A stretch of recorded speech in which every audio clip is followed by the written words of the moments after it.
Today in the Wall Street Journal, Wednesday, June 16, 2020. What's news?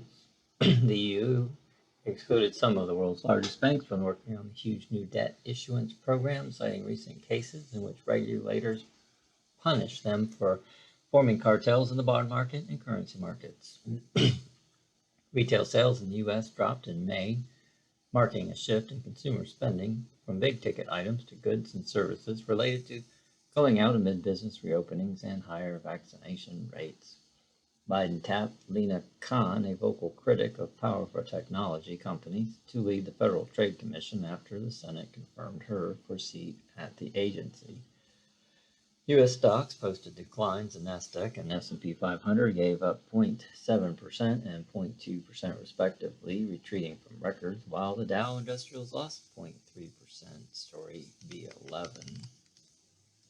Shares of DraftKings dropped after short seller Hindenburg said a unit of the sports betting firm operates in countries where gambling is banned and said it is positioned for DraftKings stock to fall. Platinum Equity struck a deal to buy McGraw-Hill from Apollo Global Management, transaction valued at $4.1 billion, including debt. Lordstown Motors executives said the firm has enough interest from potential buyers to sustain factory output through the end of 2022 and remains on track to start limited production in September.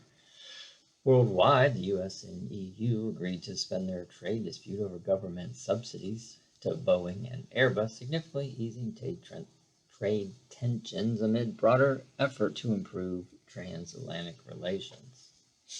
Biden's overseas trip has focused on demonstrating renewed amity between the U.S. and its allies in the face of autocracies, a show of unity that will be tested during a Wednesday summit with Russia's Putin. Let's go to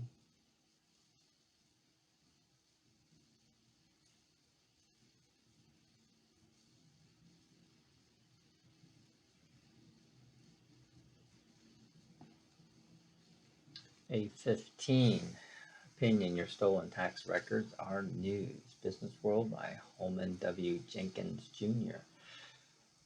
We can save the pros and cons of a wealth tax for another day, but notice how gratuitous was ProPublica's use of stolen tax data for 25 wealthy taxpayers, and it claims to have data on thousands more Americans.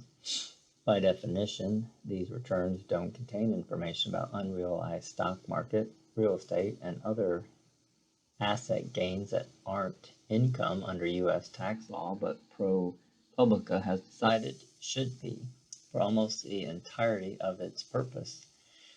ProPublica relies on Forbes' long-running research into the wealth of the richest Americans. Forbes did the work, tracking down and valuing the wealthiest assets for the years 2014 to 2018. More to the point, at any time in the past 3 years, anyone could have calculated how much the wealthy would have owed if unrealized gains were taxed, and did. Using the same Forbes data, economists Emmanuel Saez and Gabriel Zuckman, in a single sentence in a Washington Post op-ed in April, said everything ProPublica really had to say. Forbes engaged in enterprising journalism. Whoever stole the tax returns was enterprising in another sense. ProPublica was enterprising only in inventing a piffling rationalization for publishing the stolen data to proclaim itself the author of an important scoop.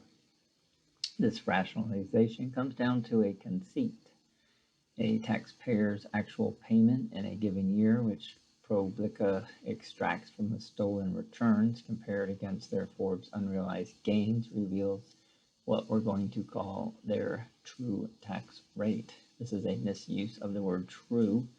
So Jeff Bezos paid a tax rate of just 0.98% during years when he paid taxes of $973 million because the unrealized appreciation of this Amazon shares was $99 billion. Follow-up, press reports all trumpeted this 0.98% true rate, but its hypothetical rate based on a hypothetical change in the tax code. at least engage in the thought experiment honestly and recognize that such a tax would also affect the market value of his shares. ProPublica doesn't, because the true tax rate is just a contrivance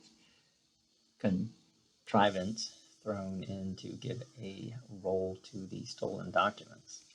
ProPublica's outgoing chief, Richard Topel, claims the piece is the most important story we have ever published. The findings are extraordinary. A more cogent reaction was that the economist and blogger Tyler Cohen, ProPublica acted unethically, and in fact, nothing fundamentally new or interesting or surprising was learned from their act as accessory to data theft.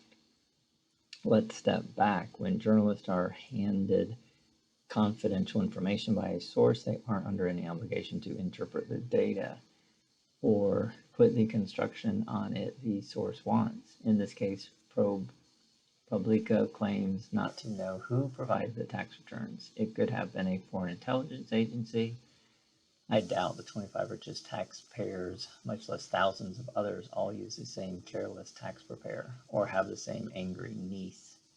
This is the information ProPublica laundered into the public domain. Laundering is the right word here because in this first installment, at least, ProPublica didn't meet its own stated standard of bringing information to light sufficiently extraordinary to justify the privacy violation.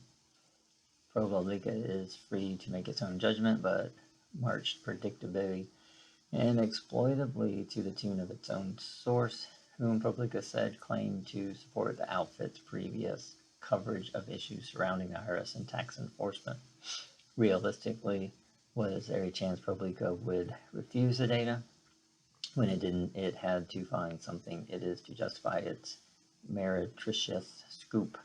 That's the significance of the true tax rate gimmick ProPublica came up with. Picture a group of editors and reporters pretending to labor to a conclusion that was foreordained because the world knows how to play on the vanity of journalists.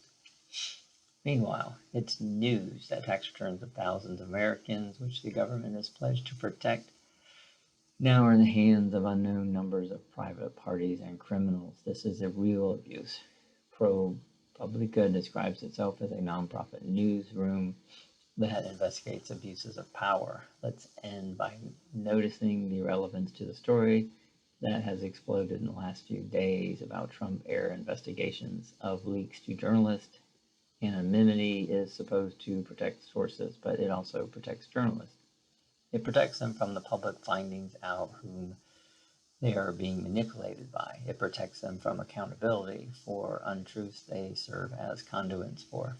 They can always claim they accurately report the words of the sources who can't be asked if their words were accurately reported or if the relationship to the reporter was at arm's length and skeptical rather than conspiratorial.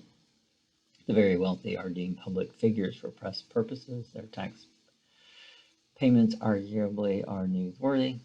The people who stole the tax documents might go to jail, but the journalists won't unless they conspired and facilitate a criminal act. Undoubtedly, ProPublica is at least hire some smart lawyers, but a bigger help would be for journalists to conduct themselves non-disingenuously in the matters that the public can see, so it will have reason to trust them in matters that it can't. End of this op-ed statement by Holman W. Jenkins Jr.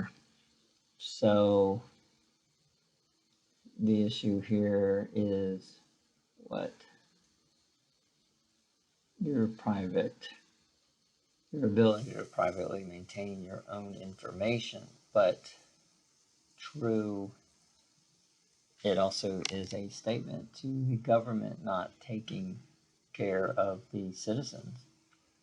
It would seem rational that the Internal Revenue Service would, at the minimum, be investigating every single person that represents the most amount of wealth in the United States.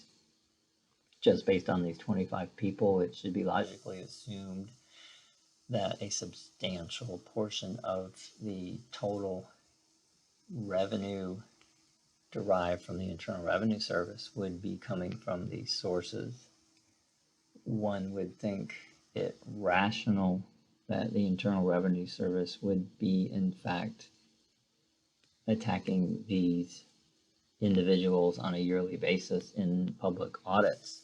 So the question really is not whether or not this data should or should not be stolen. The question really is, why is the government not looking into the 25 wealthiest taxpayers, which is what we've seen before with Trump? Why is it taking years and years to finish audits on these richest people?